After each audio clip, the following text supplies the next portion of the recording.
agradecer a todos los presentes a este evento donde se va a conmemorar el aniversario de la Constitución. Este recinto del Museo Francisco Villa, lo que es la sala de constituyentes, no sé si ya la conocían ustedes, pero creo que simple y sencillamente cuando el venir a este día y hacer acto de presencia, ahí visualiza un sinnúmero de historia, y esa historia nos la va a compartir precisamente lo que es nuestro conferencista. Déjenme pongo mis lentes porque no me hallo, profe, cada rato me regaña.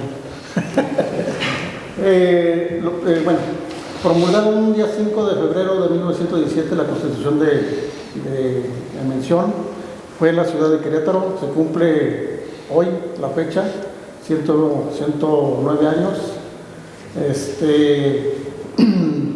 Lo que es el aniversario de la Constitución vigente de México. La Carta Magna, como se le llama, contiene las leyes más importantes que rigen el país. Fue aprobada después de la lucha de la Revolución Mexicana, iniciada por Francisco I. Madero en 1910 contra el dictador Porfirio Díaz, que había gobernado México durante 30 largos años. Primeramente, quiero presentar a las personalidades que nos acompañan en representación del muy respetable gran maestro de la centenaria respetable Unidad Simbólica Guadalupe Victoria, nuestro respetable hermano Armando Nadir González Zafa, que por cierto se dispensa porque salió de manera emergente por la mañana al Congreso de la CMI, sí, en el estado de Chihuahua. Y viene en su representación de nuestro gran diputado, el venerable hermano Guillermo Hernández Carrete. Por tiempos, quiero, la persona de nuestro venerable maestro José Alfredo Fuentes Sánchez, gran secretario, quiero saludar a todos los hermanos presentes. Gracias. Quiero presentar al maestro Eduardo Carreño Díaz, director del Museo Nacional Francisco Villa, el cual nos disertará una magna conferencia precisamente a lo que respecta al día de hoy, sobre las constituciones. Y también pues nos dará una bienvenida, pero aparte de eso, pues él también trae la representación de nuestro director del Instituto de Cultura Restaurano, lo que es el licenciado Francisco Pérez Mesa, y también la representación del señor gobernador Esteban Díaz. Entonces, sin más preámbulo, vamos a escuchar lo que es la conferencia del maestro Eduardo, sí, el cual le damos un fuerte aplauso. Gracias.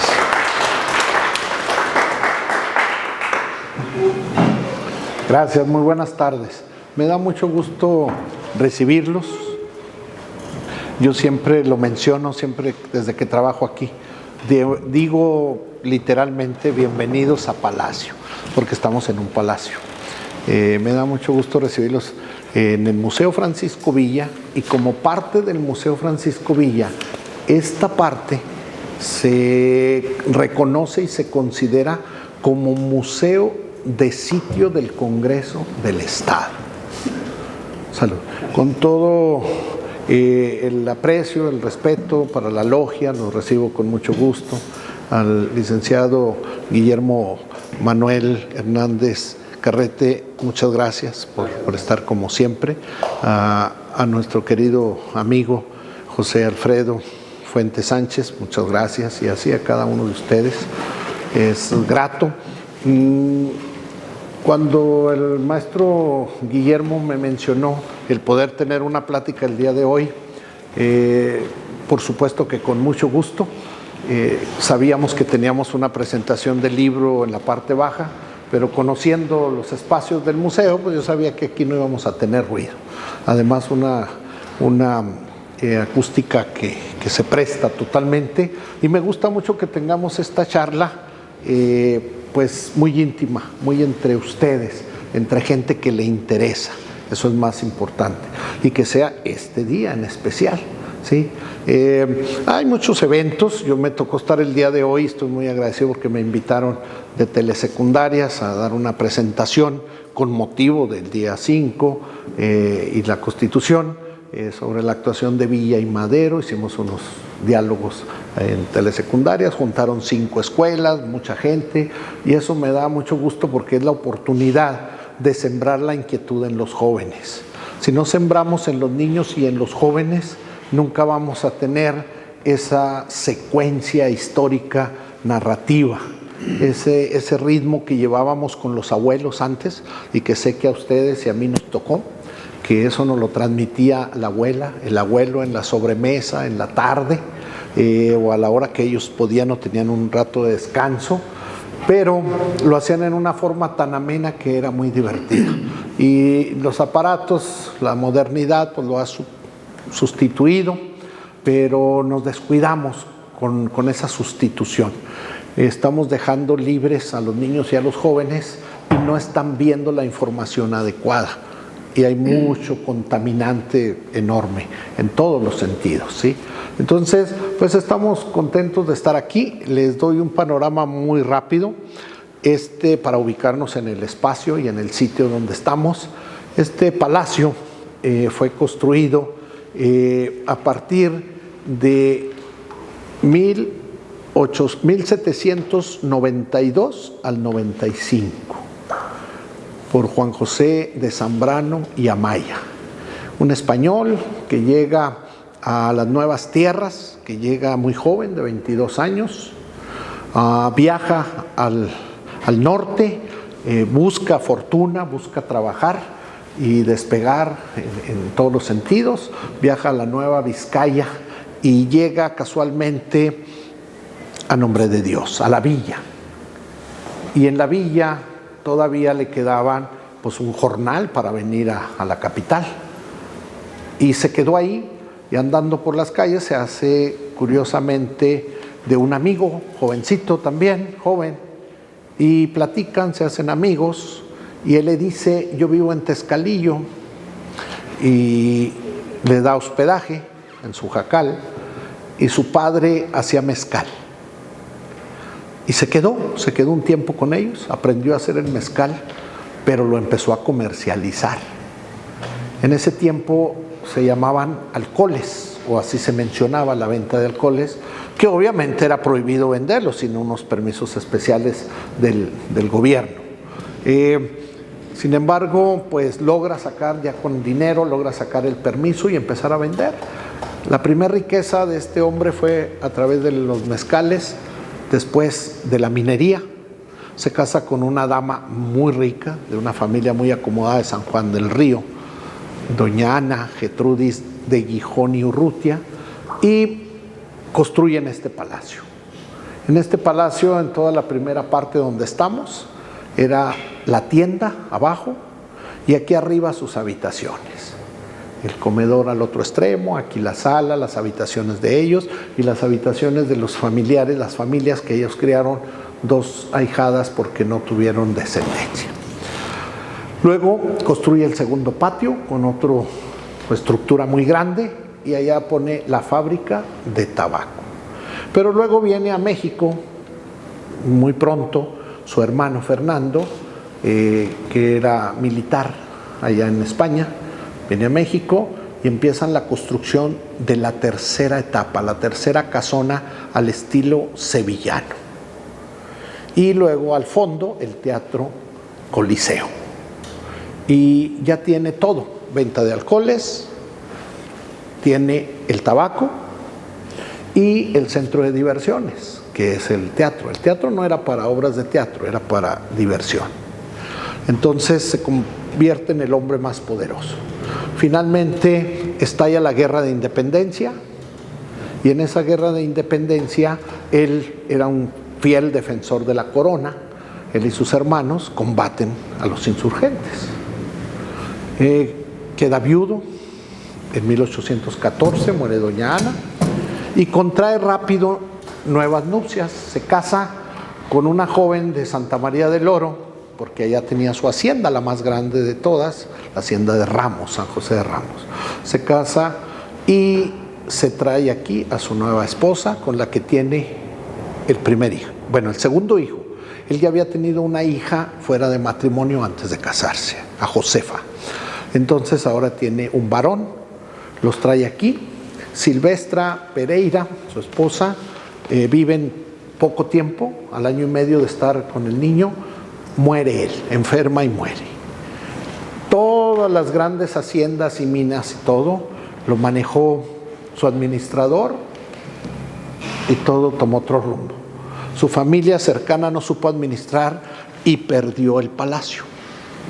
Muy pronto el gobernador del virreinal de Durango, de la provincia, del reino de Nueva Vizcaya, que estaban ubicados donde ahora es Lobos, era Sambors, decide tomar el palacio y se vienen aquí.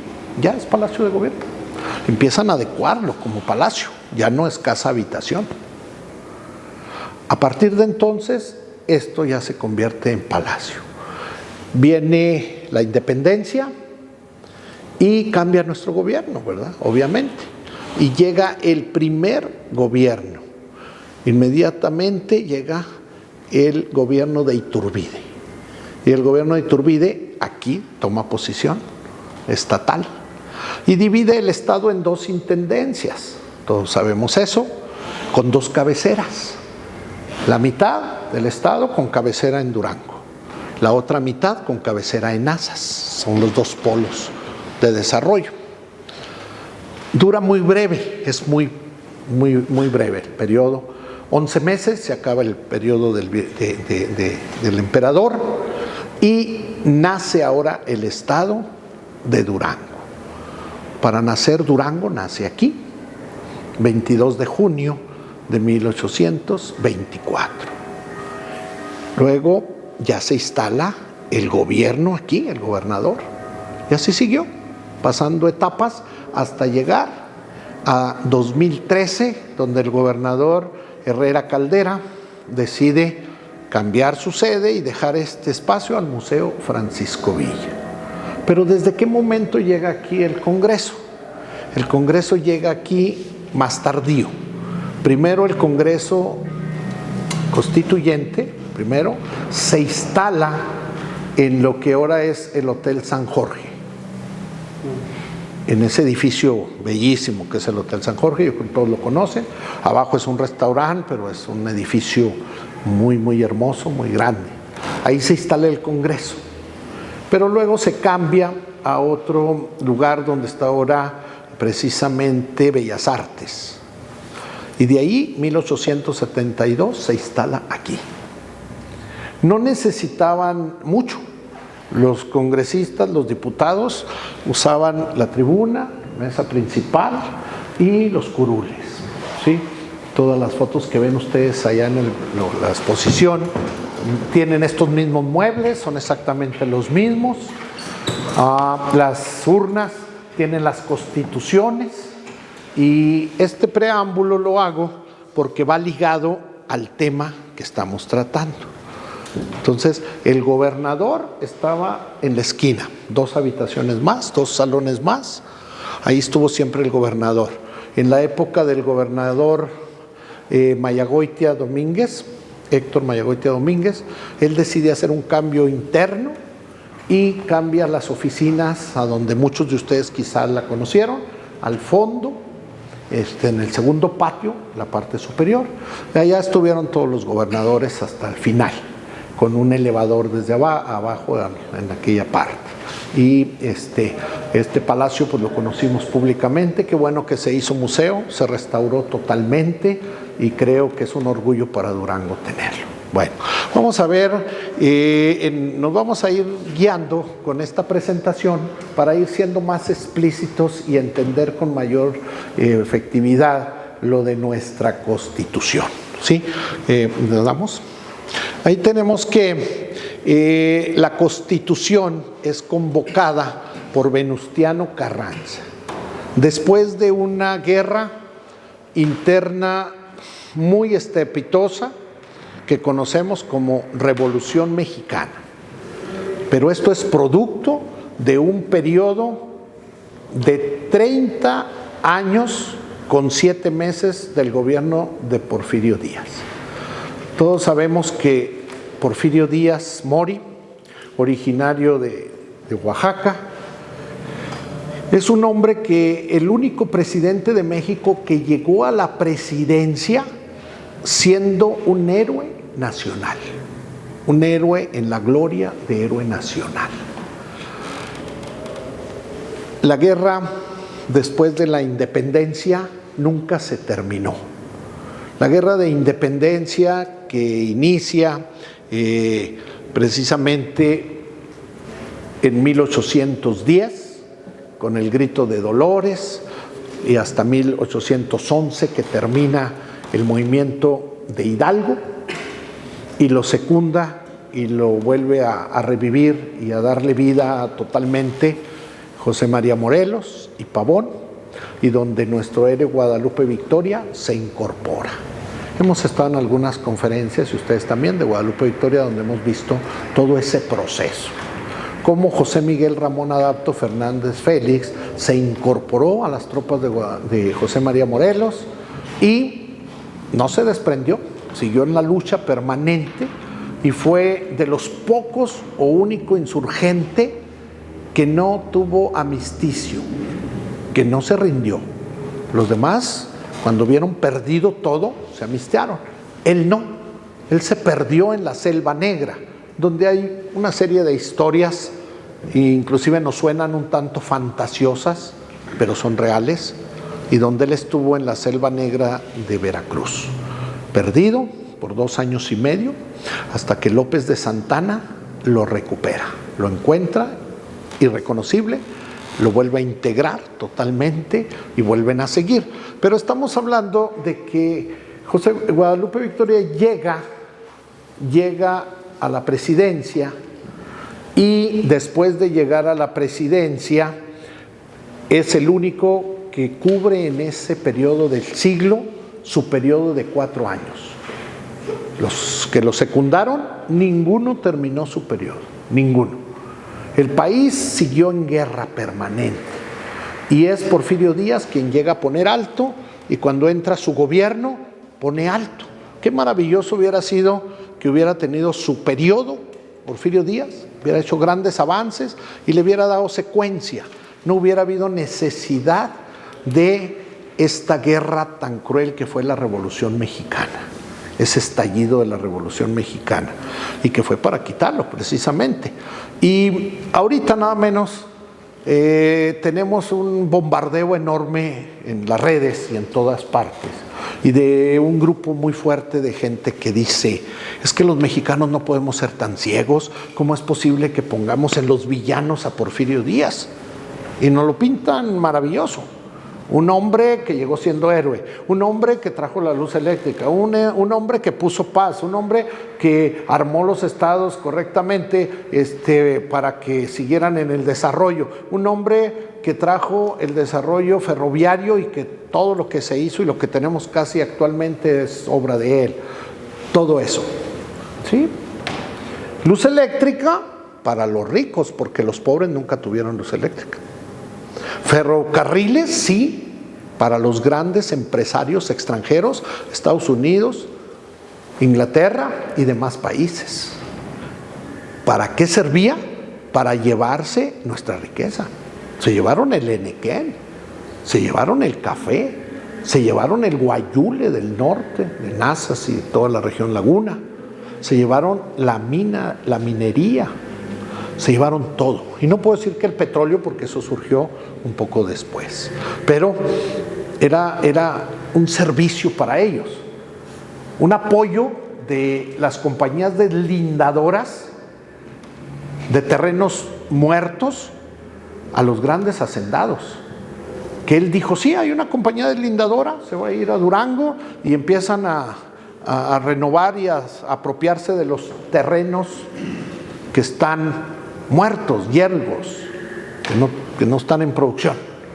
Pues sí, pero en esos terrenos arrebataron parcelas y tierras de cultivo de todos los campesinos que pudieron, y las haciendas se hicieron enormes, y ahora los pequeños propietarios y dueños de sus tierras en pequeño ahora tenían que ser peones de los hacendados.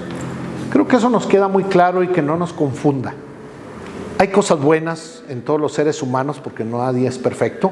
Hay cosas buenas que hizo Porfirio Díaz, pero luego la consecuencia fue terrible.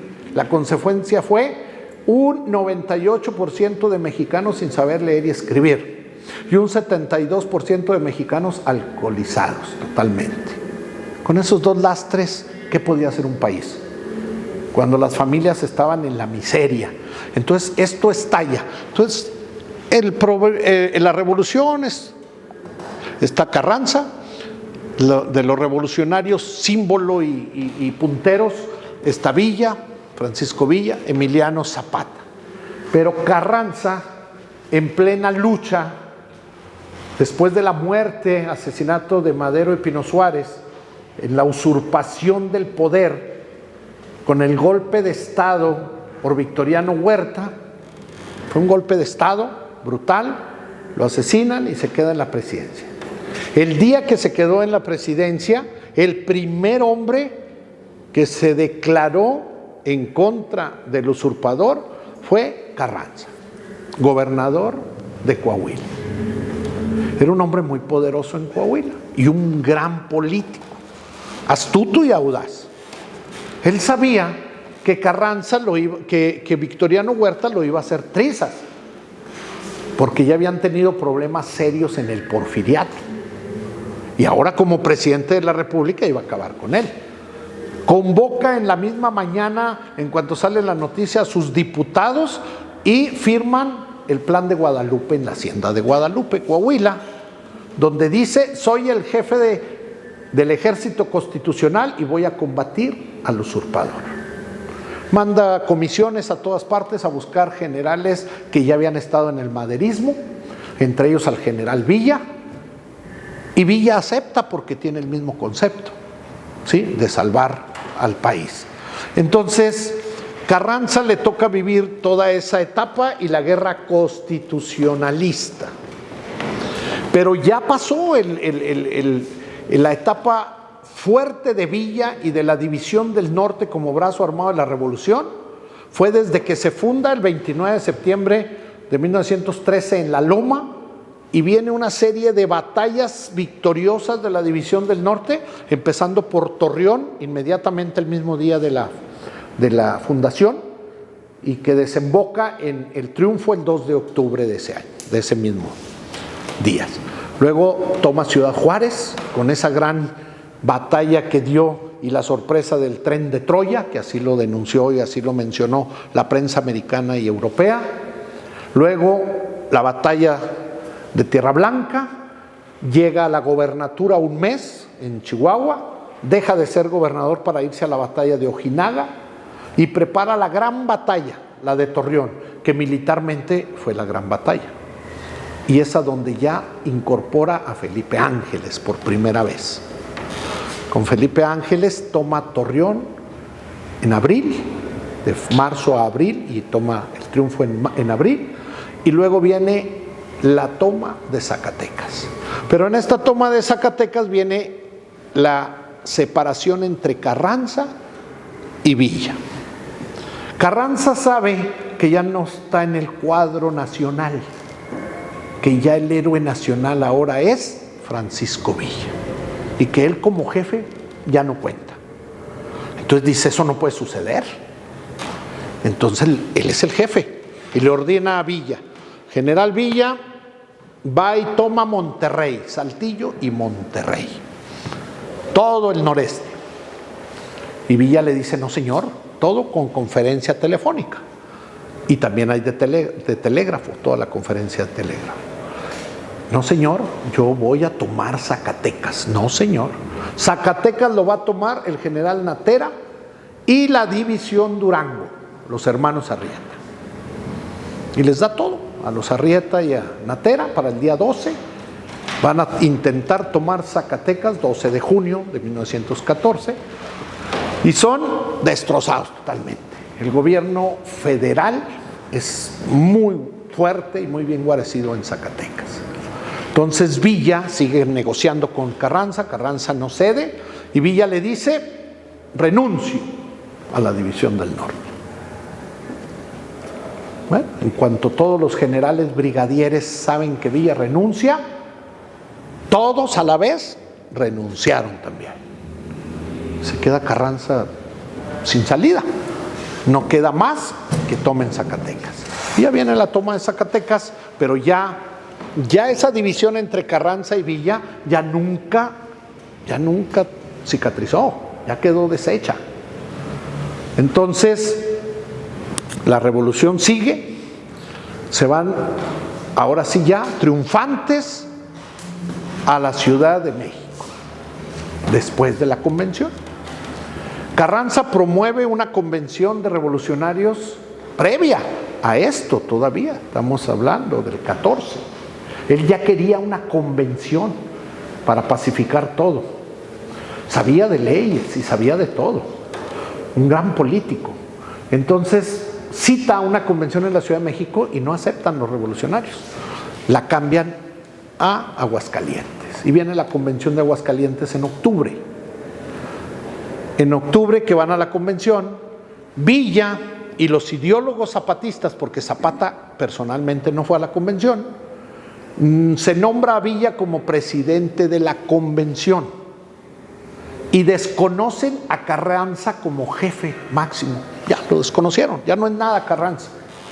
Y nombran un presidente interino. ¿Por qué? Porque los Estados Unidos está detrás y permanente de todo. El embajador de Estados Unidos estaba en todo. Así como estuvo con Guadalupe Victoria, Joel Point, en todo momento, así estaba ahora el nuevo embajador. Entonces el embajador le dice al general Villa: general, mi gobierno de Estados Unidos lo reconoce a usted como presidente de México. No, señor, tenemos un presidente interino que va a convocar a elecciones. Ni Zapata ni yo, porque ya estaban juntos en la Ciudad de México, ni Zapata ni yo queremos tener la presidencia. ¿Qué hace Estados Unidos? Reconoce a Carranza. Y Carranza se va de la Ciudad de México a Veracruz y se autonombra presidente de México y lanza el plan del 6 de enero en Veracruz.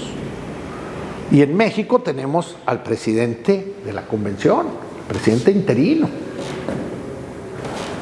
Esto ocasiona una nueva guerra más sangrienta todavía. Viene la etapa más sangrienta.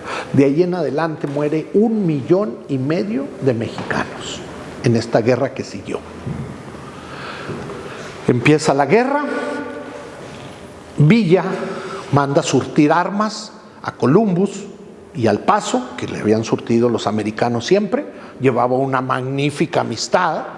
Tenemos fotos previas a ese momento, años anteriores, donde en las fotos está Villa, Obregón y John Pershing, el jefe del Pentágono. Pero ahora ya no son amigos.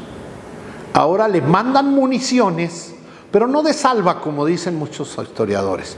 Es que le mandaron municiones de salva. No, no eran de salva. Eran municiones reales, pero que no correspondían a los calibres. Si el calibre de los Mauser o el calibre que usaban ellos era uno, le mandaron otras. No correspondía a ninguna arma, ni las metralletas, ni nada. ¿Qué hace? Pierde su ejército en el Bajío. Miles de hombres murieron en el Bajío. La batalla, la primera la ganan, pero luego pierden Celaya, luego pierden Trinidad y la masacre total en Aguascalientes. Y se desintegra. Los villistas salen en desbandada por todas partes.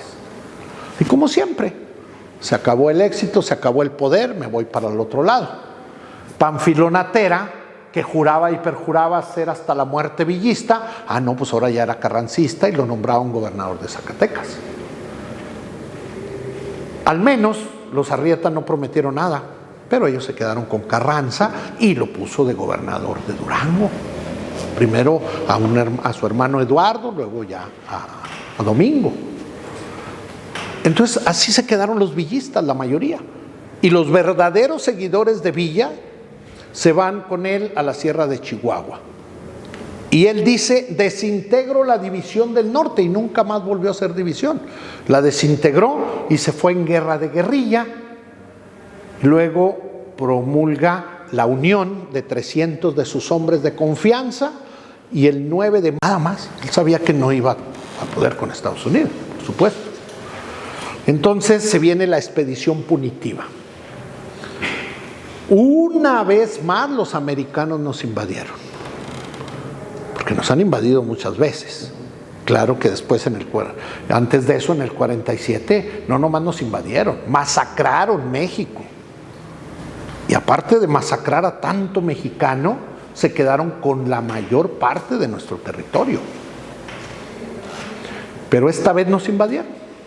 Y Pershing dijo: solamente necesito una semana. En una semana regreso con Pancho Villa en una jaula. Se llevaron 10 meses. Por primera vez el ejército americano montó la fuerza aérea en una expedición y ni así se lo llevaron. Pershing se fue y se lo llevaron a Pershing a la fuerza, porque Pershing tenía que irse a la Primera Guerra Mundial. Y con él Patton, que después fue el líder de la Segunda Guerra Mundial. Entonces Zapata está en las mismas condiciones en el sur, en la lucha contra Carranza. Están los dos. Todo este periodo hasta el 16 fue de derrota para Zapata y para Villa. Pero aparte a Zapata, el 10 de abril lo asesinan a traición. ¿Quién? Pues un general carrancista, por órdenes de Carranza, Guajardo. Lo cita para armisticio, platican del armisticio, se hacen amigos según él, y Guajardo le dice: general, yo me quiero unir a sus tropas con toda mi gente, lo invito a comer a Chinameca. Y era una traición, lo asesinan. Lo mismo le pasó a Carranza después por su gente. Él hizo eso con Zapata, pero luego a Carranza lo asesinan por parte de Obregón. La revolución, todos sabemos que fue intrigas y traiciones. Bueno, viene el 16, finales del 16, y Carranza dice: bueno, ya quité de enfrente, ya no está Zapata, que era el fuerte acá en el sur. En el norte Villa ya no tiene la división del norte, ya es una guerrilla. Esta guerra se acabó. Nosotros somos los ganadores. Me corresponde ser el presidente de México. Y así lo decide. Y convoca a hacer la Constitución. La Constitución se convoca con los constituyentes y se cita en el teatro que antes había sido el Teatro Iturbide en Querétaro. Un teatro bellísimo. Se llamaba el Teatro Iturbide. Pero desde que Iturbide ya fracasó, pues se le puso el Teatro de la República. Y ahí se hizo la Constitución y se cita. Le damos a la que sigue. Fue el 5 de febrero de 1917 cuando se promulga la Constitución Política de los Estados Unidos Mexicanos. Entra en vigor el 1 de mayo. Esta fue la primera en incluir los derechos sociales, marcando de esta forma un antecedente para el resto del mundo. Esta Constitución se elabora ahí, empezó a trabajarse el 1 de diciembre de 1916 y se terminó el 5 de febrero. Ese día se promulgó ya terminada y empezó a cumplir efectos a partir del 1 de mayo. ¿Le damos? ¿Qué es la Constitución? ¿Qué entendemos por Constitución? La Constitución Política de los Estados Unidos Mexicanos es el documento conocido como la Carta Magna, ley suprema, fundamental, que regula la vida política, económica, social en México. En ella se establecen los derechos y obligaciones de los mexicanos, los límites y relaciones entre los poderes. ¿Por qué? Porque tenemos 3 poderes y cada poder debe estar limitado y tener sus propias funciones, ¿sí? Por primera vez, los poderes, todos están en un mismo partido en nuestro país. Siempre han estado los poderes mezclados entre los partidos. Todos sabemos aquí, y más ustedes, que desde que tenemos partidos políticos así era, pero antes también. Cuando no había partidos políticos, los que dirigían eran las dos logias, la logia yorquina y la logia escocesa. Esas nombraban a los candidatos. Ellos sacaban a los candidatos, sacaban a todos los líderes y ellos dirigían. Pero ahora son los partidos, más sin embargo, ahorita en pleno 2026, los tres poderes están en un solo partido. No hay esa división. Los límites y relaciones entre los ciudadanos y los diferentes niveles de gobierno, las facultades y limitaciones de los órganos de autoridad, las vías para hacer efectivos los derechos de los individuos. Eso es lo que contiene nuestra Carta Magna. Eso es lo que diseñaron y es lo que está establecido. Antecedentes. Nos vamos a los antecedentes. Antes de estos antecedentes ya teníamos una Carta Magna de nuestros vecinos.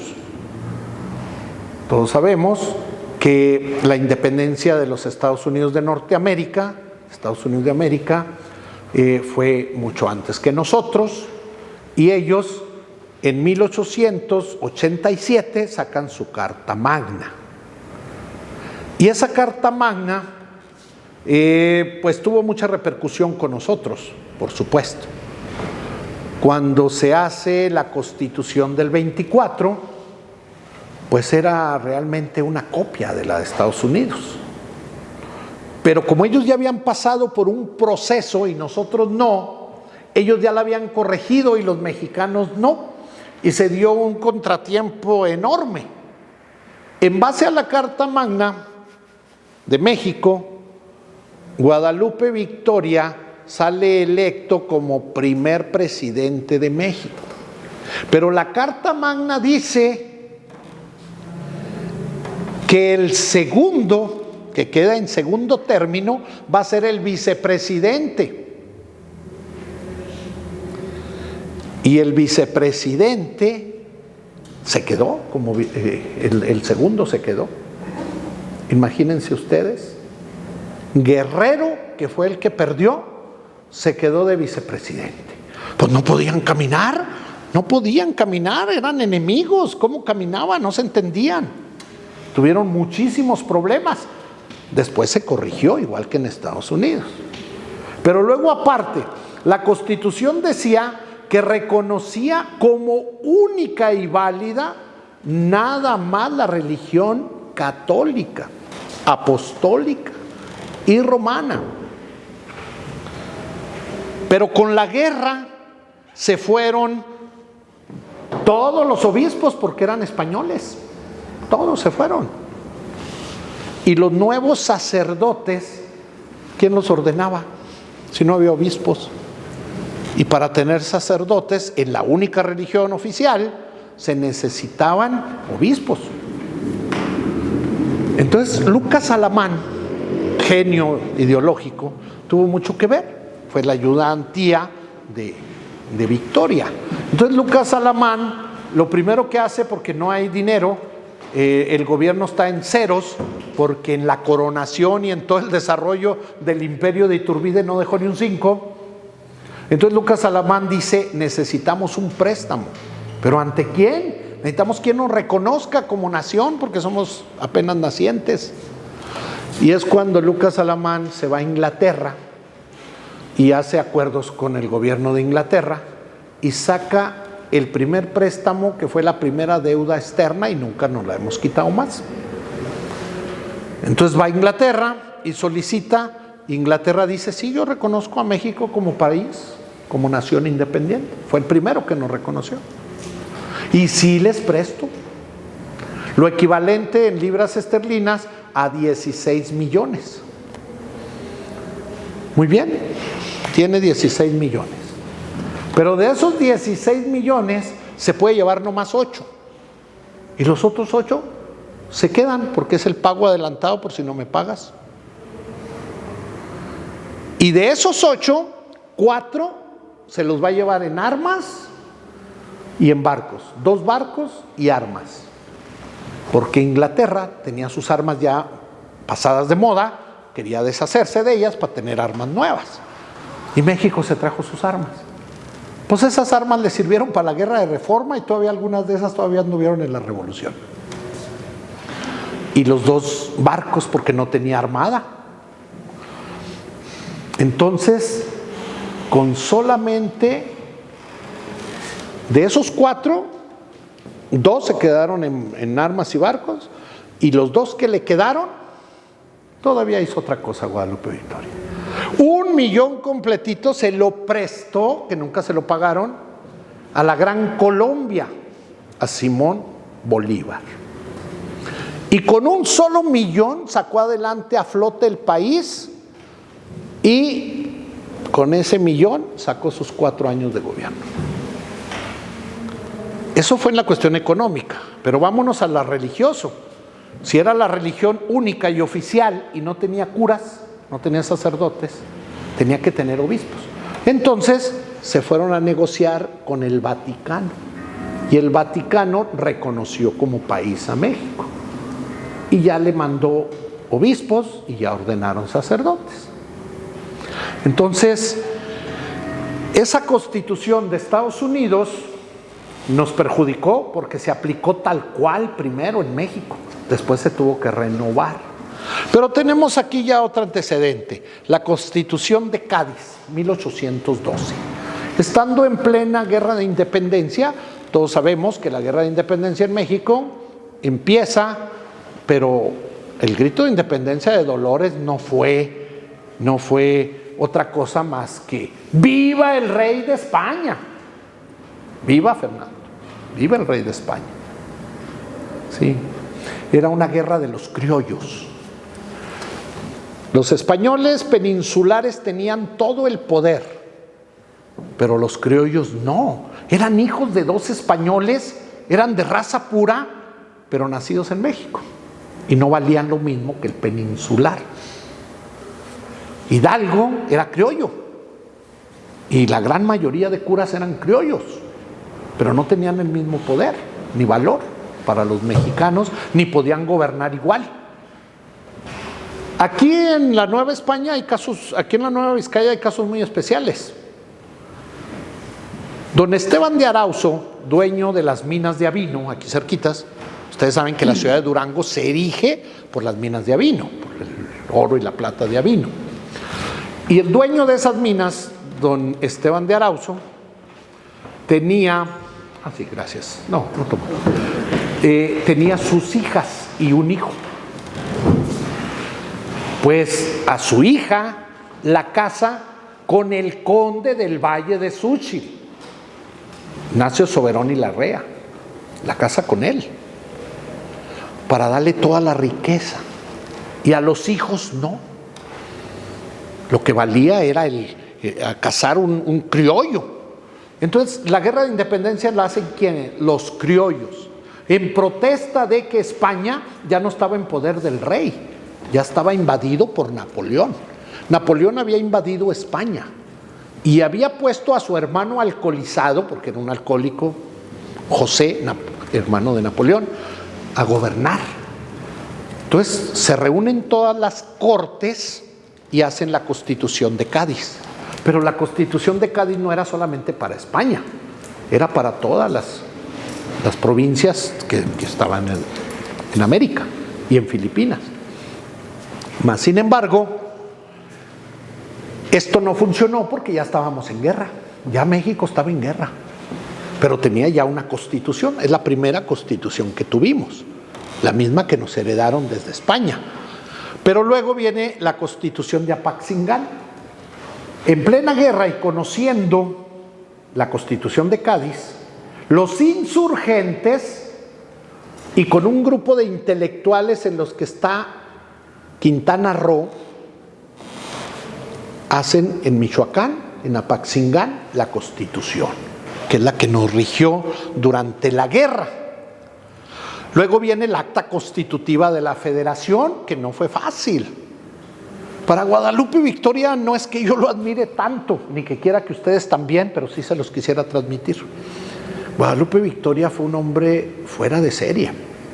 Acuñó el nombre de México como país, como nación. Cuando aquí en Durango, en Santiago Papasquiaro, en Nazas, ya éramos libres, ya se había firmado la independencia, ya era México. ¿Y quién sabía que era México? Nada. La gente no sabía, el internet no les había llegado, ni el WhatsApp les había dicho nada, ni el Facebook. No sabían. Se tardó mucho la comunicación en darse. Todavía seguían gritando en los pueblos, salve el rey, vive el rey, y lo demás. Y no sabían que era México, poco a poco. Pero para formar la federación fue una labor titánica. Para empezar con Durango. La Nueva Vizcaya, cuando se está formando la federación, la Nueva Vizcaya en ningún momento pensó ser parte de la federación. La Nueva Vizcaya se bastaba y se sobraba.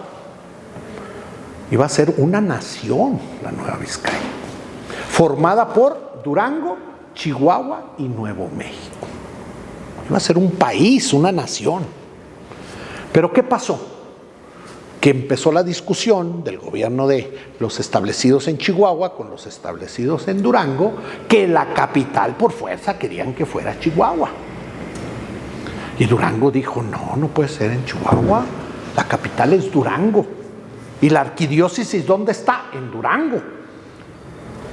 Más de 100 años se nos había ido en el siglo XVII el gobierno de Durango a Parral. Parral fue nuestra capital por más de 100 años. Y se tuvo que regresar el gobernador. ¿Por qué? Porque aquí estaba la arquidiócesis. Aquí estaba el obispado y se tuvo que venir. Entonces no se afinaron y Chihuahua finalmente dijo, no nos unimos, nos separamos. Y Durango también. Nuevo México no opinó nada. Nuevo México estaba despoblado grandemente. Y después se adhirió a Estados Unidos, ¿verdad? Pero no fue país. Otro muy fuerte fue Jalisco. Jalisco iba a ser una nación independiente. Jalisco tenía todo el territorio que ahora es Colima y todo el que ahora es Nayarit. ¿Qué hizo los de la Federación de Guadalupe Victoria y López de Santana y su gente? Cerraron el puerto de San Blas y le quitaron entrada a Jalisco. Cerraron Manzanillo y le quitaron el poder. Entonces luego ya liberaron y se formó el estado de Nayarit, el estado de Colima y el estado de Jalisco, pero ya no fue país, ya se unieron a la federación.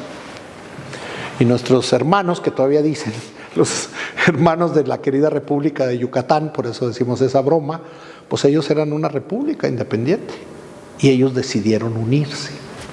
Chiapas decidió unirse. Guatemala decidió unirse, pero en el último momento se separa. Y logran con esta acta hacer la federación. Todos esos procesos son, ahora sí que muy difíciles, pero se lograron. Luego viene la Constitución Federal del 24. Y esa fue la que nos rigió. Con esa se rigió el país, con la del 24. Luego vienen 7 leyes que se le adhirieron en esos años. Luego las bases orgánicas de la República Mexicana en el 43. Y luego viene el acta constitutiva de la Reforma del 47. ¿Esa por qué? Pues por la invasión americana. Fíjense el cambio que se dio. Primero perdimos California, que California ahorita lo sigue diciendo. Nosotros podemos independizarnos de Estados Unidos y somos un gran país, y lo serían, y lo serán. Imagínense la riqueza de California, de la Alta California.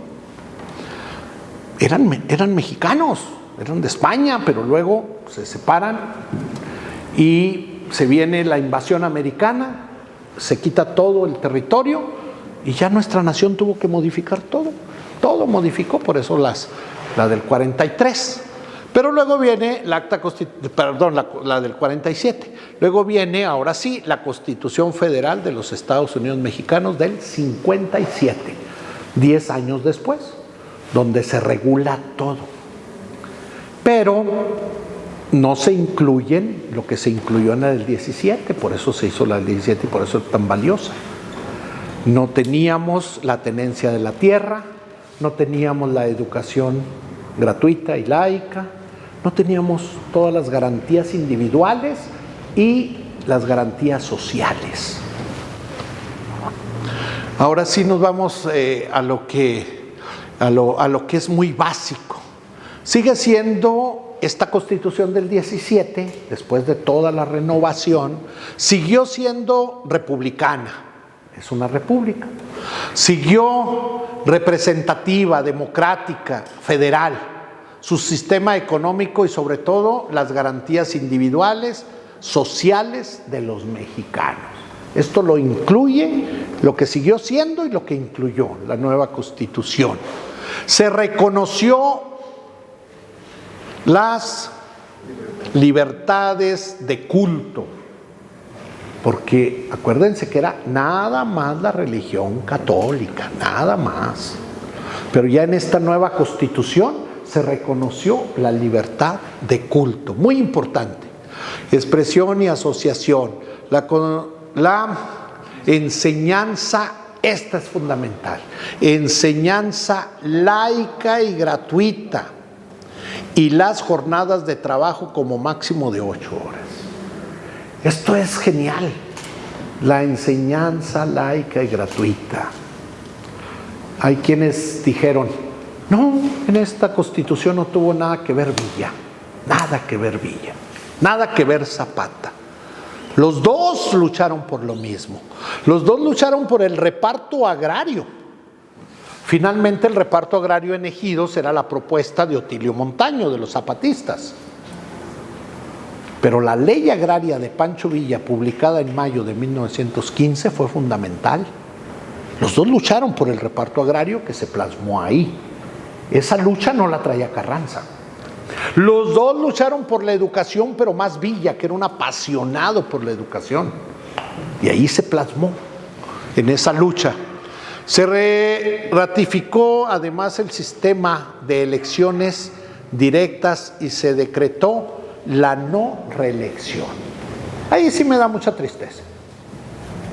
La muerte de Madero, la lucha maderista, toda la lucha maderista está fundamentada en la no reelección. ¿Y dónde estamos? Religiéndonos en el pueblo del Maestro y en muchos pueblos, y aquí en Durango y en todos lados. Se acabó esto de la no reelección. Luego viene, esa letra está bien difícil. Se refrendó la división de poderes, ahí es muy importante, se refrendó la división de poderes ejecutivo, judicial y legislativo. Pero bueno, en cierto modo también estamos sobrepasados en eso. Les decía, en este momento, esa división de poderes, pues sí, son 3 poderes, pero están en uno solo, están unidos, están compactos en un solo partido. Se creó el municipio libre y se estableció un ordenamiento agrario relativo a la propiedad de la tierra. Ahí también ya no funciona. En primer lugar, el municipio libre fue fabuloso. Cuando se hace la fundación del estado de Durango, se divide la división política en 10 partidos. Y en el porfiriato ya tenemos 12 partidos. No partidos políticos, partidos territoriales. Y cada partido tenía municipalidades. El partido de San Juan del Río, sus municipalidades eran Rodeo, Coneto y Pánuco de Coronado. Nazas, San Luis de Cordero, San Pedro del Gallo y Mapimí. Y así, Cuencamé tenía San Juan de Guadalupe, Santa Clara, Simón Bolívar. Entonces teníamos partidos. Ahora, en 1917, es el municipio libre, autónomo, como punto de partida. No todo se dio a la vez, no todos nacieron en el 17. Cada municipio fue naciendo en diferente momento. La gran mayoría nació en el 17. Pero luego, Coneto de Comonfort se separa de San Juan del Río y no puede y se regresa. San Bernardo se separa del Oro y luego se regresa y luego se vuelve a separar. Igual Coneto. Coneto hasta el 1932 se separa ya definitivamente. Y en el 52 nace el municipio más joven en ese momento, que era Vicente Guerrero. Se fracciona de Xúchitl. La hacienda de Muleros se fracciona de Xúchitl y se hace municipio. Territorialmente pequeño, pero con una ciudad importante. Y luego el más joven de todos, Nuevo Ideal, que se secciona y se separa de Canatlán, ¿sí? Entonces, ese hasta 1989. Entonces, eso es muy importante. Pero vámonos con la tierra. Viene cambios en las presidencias y Salinas de Gortari da la autorización a que las tierras ejidales se vendan. Ya tienen su título de propiedad y yo puedo hacer con ella lo que quiera y la vendo. Desde ese momento ya la tierra no es de quien la trabaja, ya se acabó el agrarismo en los ejidos. Desde ese momento la tierra otra vez es como en el porfiriato, la tierra es de quien la compra. Y así están nuestros ejidos, acabados y el campo destruido. La Constitución se ha modificado más de 200 veces, más las que nos faltan.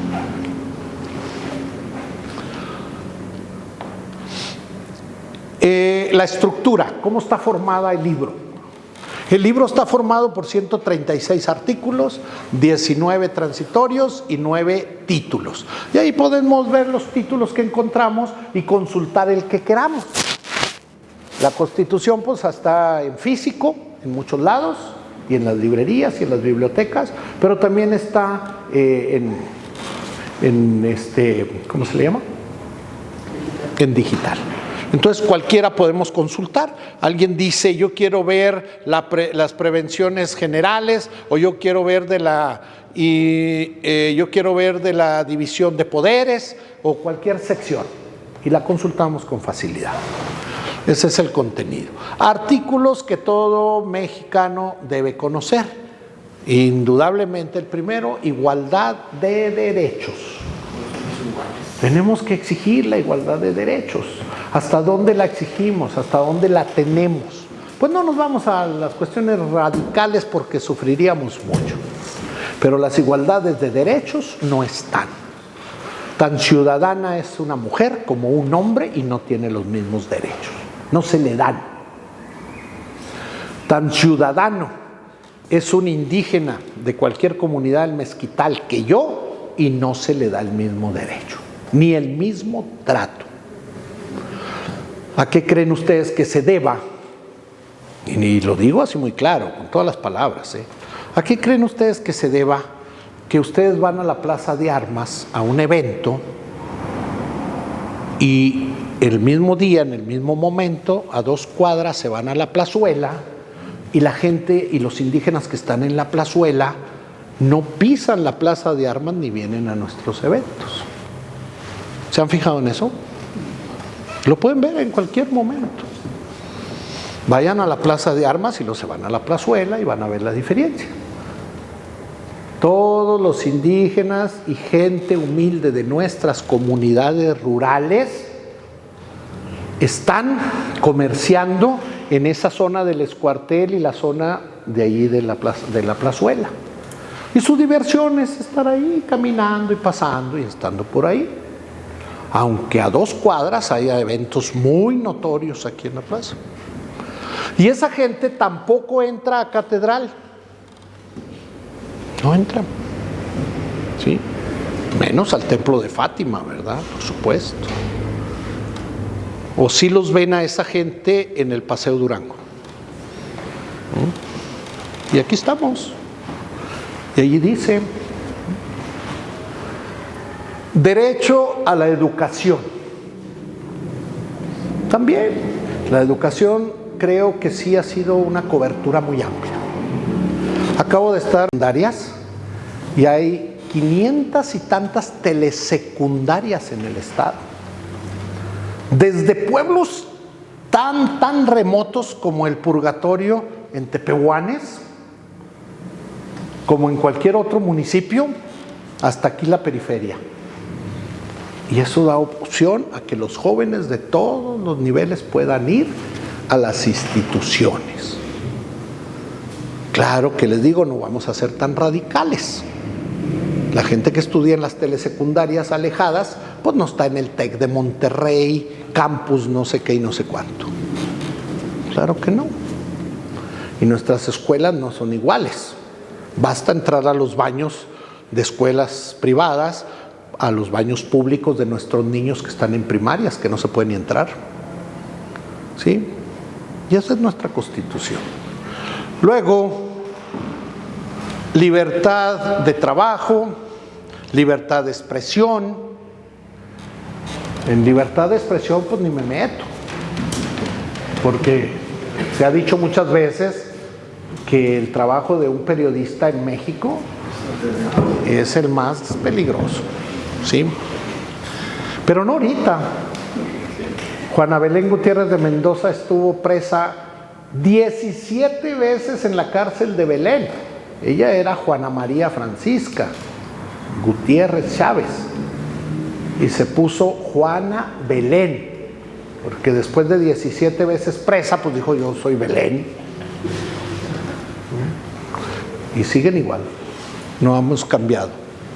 La protección de las libertades, las obligaciones de los mexicanos, los derechos políticos, la división de poderes, las bases del derecho social al trabajo.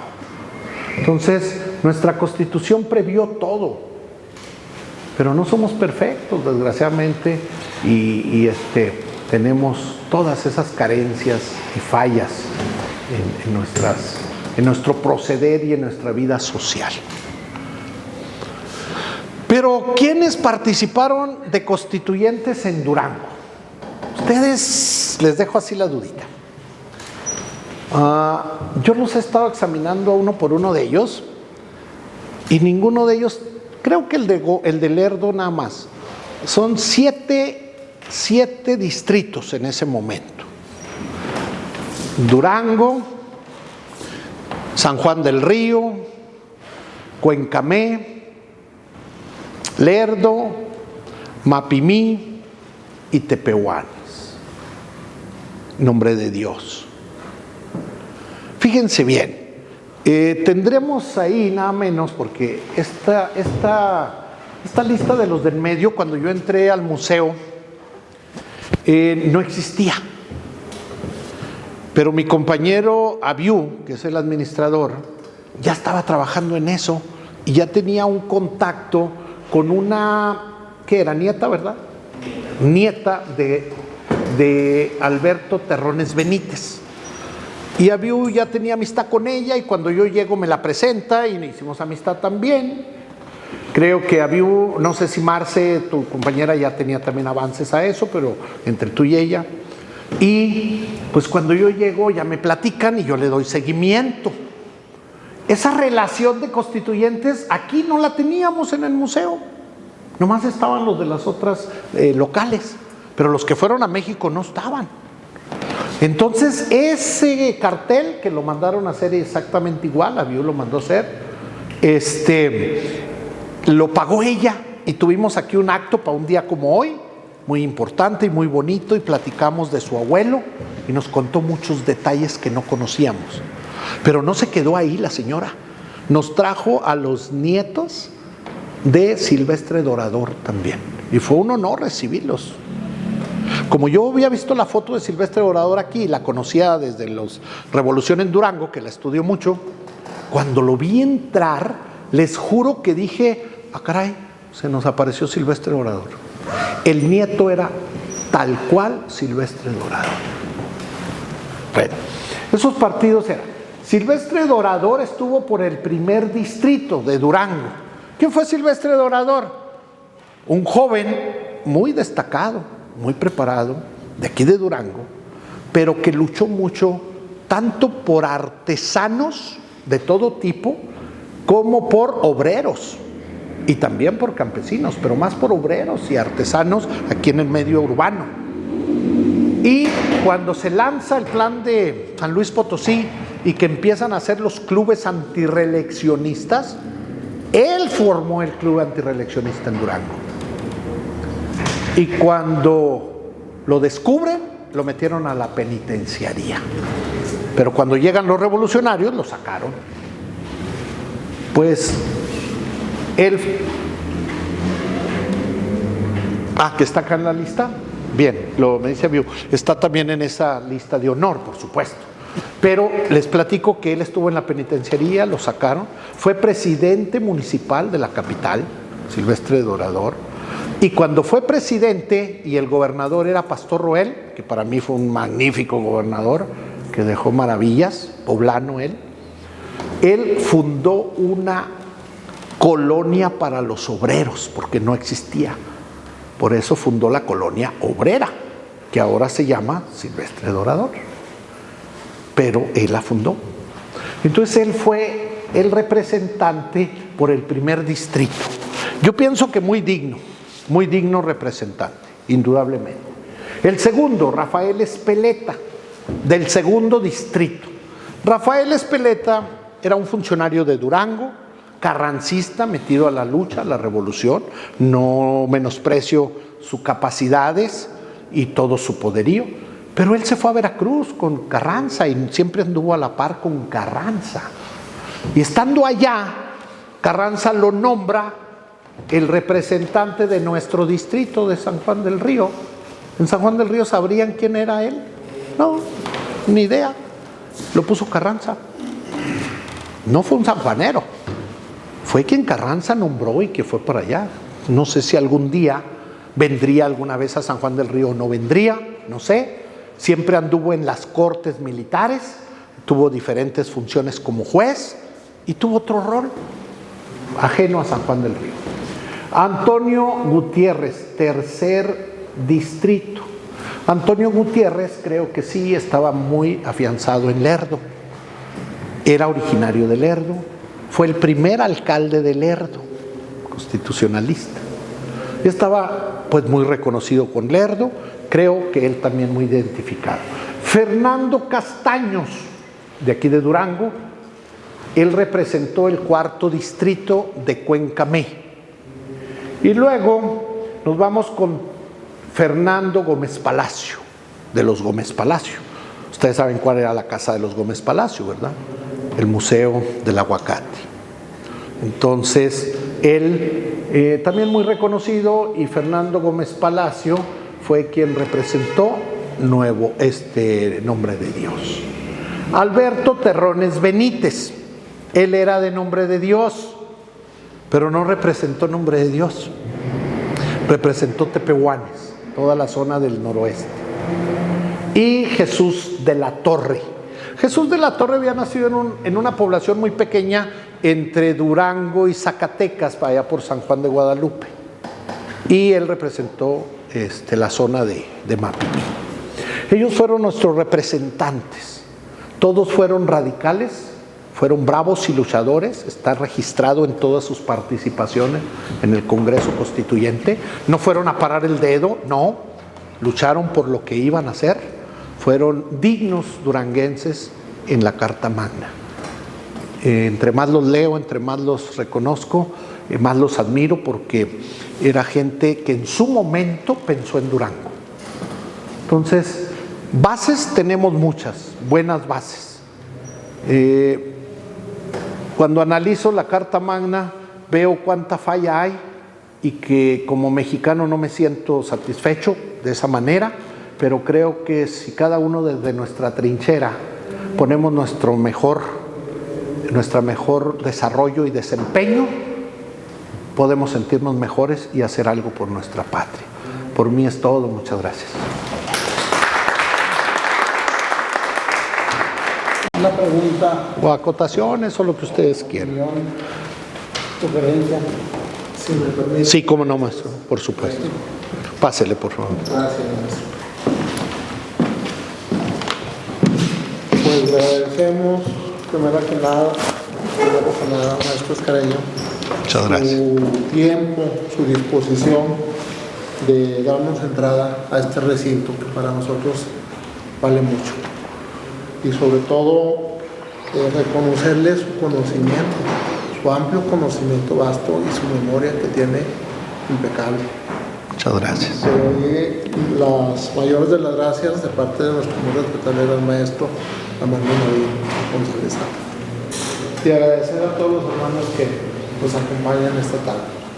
Por ahí yo hice una breve remembranza y pues darle las gracias primero que nada a usted, que por su conducto le envíe un agradecimiento y un saludo a nuestro gobernador, Muchas gracias. el doctor Esteban Villegas, y al licenciado Pérez Mesa, director del ICET, y por supuesto pues usted que es el que nos alberga y que nos comparte de su gran conocimiento que usted tiene en la materia. En esta memorable fecha recordamos año por año y por ello nos reunimos para conmemorar un acontecimiento histórico que es de los más trascendentales de nuestra historia, como lo es la promulgación de la Constitución Política de los Estados Unidos Mexicanos. El día 5 de febrero de 1917, acto solemne que fue celebrado en el Teatro de la República de la ciudad de Querétaro, que más que un conjunto de artículos, nuestra Constitución representa el alma de México, el triunfo de la justicia social y el fin de un movimiento revolucionario que buscaba un país más equitativo y justo. En esta fecha, estando en funciones de presidente de la República Venustiano Carranza y los 218 constituyentes de 1917, de los cuales 7 de ellos, que ya nos nombró el maestro, fueron duranguenses, forjaron un pacto de unidad nacional. En ese entonces México ofreció al mundo la primera constitución de la historia en incluir en ella los derechos sociales, adelantándose a su tiempo en el de garantizar la educación gratuita, el derecho a la tierra y la protección a los trabajadores. Derivado de lo anterior, en 1916 se llamaron a elecciones para designar a los representantes que integrarían el Congreso Constituyente, siendo electos por el estado de Durango a nuestros insignes personajes que fueron Silvestre Dorador, Rafael Espeleta, Antonio Gutiérrez, Fernández Castaños, Fernando Gómez Palacio, Jesús de la Torre y Alberto Terrones Benítez, quien este último como masón fue distinguido participante en los debates de los artículos más significativos de nuestra Constitución, como el artículo 27 constitucional, que establece que la tierra y las aguas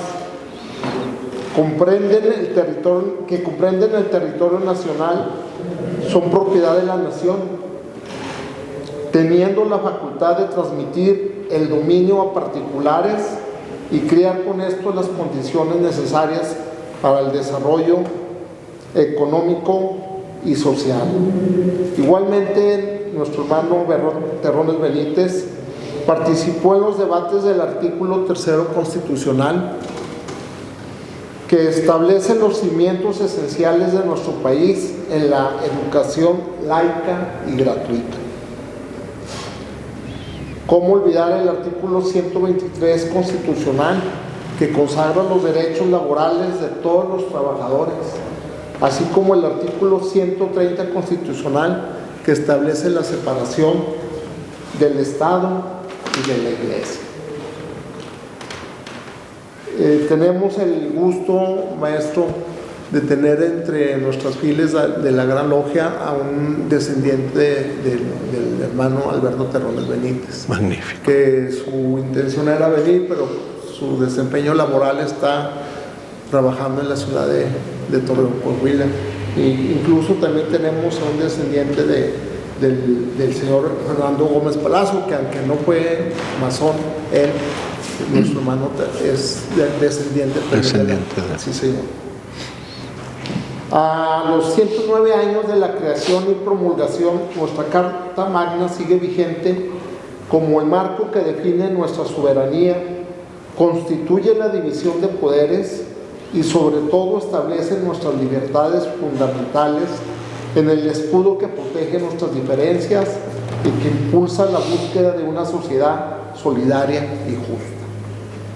Nuestro compromiso como hombres libres, nacionalistas, con valores y principios éticos y morales que se inculcan día con día en nuestra augusta institución masónica. Hoy no solo es de recordar las palabras escritas en 1917, sino velar por su cumplimiento y trabajar juntos para que los ideales de democracia y justicia social sean una verdadera realidad cotidiana para todos los mexicanos.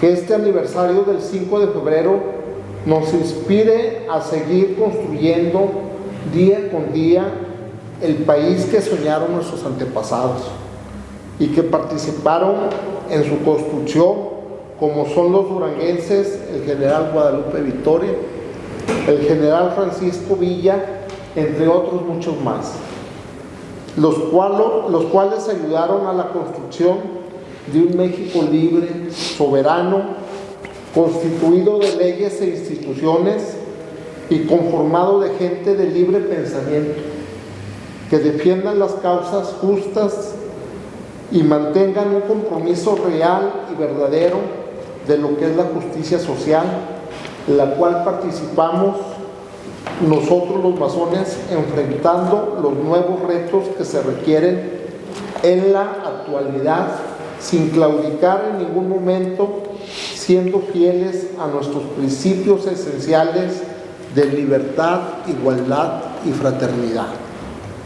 Sería cuanto, maestro, agradecerles a mi hermano maestro Guillermo Gutiérrez García, que es el que preside la gran comisión de cultura, que siempre está atento de este tipo de eventos, e inculcar a llamar a los demás hermanos a que asistan a este tipo de eventos, que algunos por motivos de trabajo pues sí, no les es posible venir, pero pues estamos representados dignamente por mi hermano Guillermo Gutiérrez García y también por mi hermano José de la Holguín, que pues también tiene compromisos de estudios.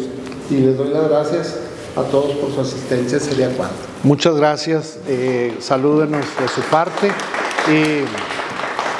Solamente quiero hacerles una muy cordial invitación. Estamos a punto de cumplir 13 años de que se abrió el Museo Francisco Villa. Vamos a tener una ceremonia muy bonita, un festejo gratuito y abierto al público. Sería un honor recibirlos a ustedes también. El día 19 de febrero, a partir de las 6 de la tarde, el museo de 6 a 7 va a ser un museo vivo con muchas jóvenes y jóvenes caracterizados de época que van a andar recorriendo las diferentes salas, encontrándose con los visitantes. Y a las 7:10 arrancamos el gran festejo de la familia Zambrano, donde va a estar caracterizada por actores y representando a cada uno de los Zambrano, de esa introducción que les hice del Palacio, y están ustedes cordialmente invitados. Luego, el domingo 22, inmediatamente, es el día que culmina la decena trágica con la muerte de Madero y Pino Suárez. Vamos a tener por segundo año consecutivo el simulacro de su muerte aquí en Plaza de Armas, calle Constitución, Corredor Constitución. Sería muy grato recibirlos. Gracias. Con todo gusto la acompañamos. Maestro Eduardo, pues muchas gracias por las atenciones brindadas a usted y a su equipo de trabajo, a Viu y a Chuy, que se retiró, y al compañero. Pues cada actividad no es nada más así cuando lo ve uno directamente, ya está listo, ¿no? Es un equipo de trabajo que siempre el maestro, les anuncio que el maestro Eduardo siempre ha tenido ese apoyo y siempre nos ha brindado. ¿Y qué decir de su conferencia magistral? Pues básicamente hasta, si nos quisiéramos que nos contara un poquito más, pensábamos, yo en lo personal estaba pensando que no, pues nada más de lo que es de 1917 en adelante, sobre la división de poder, etcétera. Pero qué bueno que, como lo dicen todos los antecedentes que desconocíamos, muchos desconocíamos, bueno, al menos yo en lo personal, ¿verdad? Y muy ameno. Maestro Eduardo, pues, gracias, muy agradecido como siempre. Nuestro hermano va a hacer entrega de... A nombre de mi hermano, presidente de la Gran Comisión de Cultura de la Centenaria Gran Logia Guadalupe Victoria, de mi hermano José Alfredo Fuentes Sánchez, gran secretario, y a nombre de nuestro muy respetable gran maestro Armando Nadín González Zapa, le entregamos este reconocimiento a usted. Muchas gracias, muchas gracias. Muchas gracias. Y a sus órdenes. Gracias, maestro. En este reconocimiento que se le hace entrega a nombre de toda la Centenaria Centenaria Logia de Estado Guadalupe Victoria. Un abrazo fraterno, maestro Eduardo, su equipo de trabajo y todo el Instituto de Cultura del Estado. Muchas gracias a ustedes. Buenas felicidades. Están en su casa.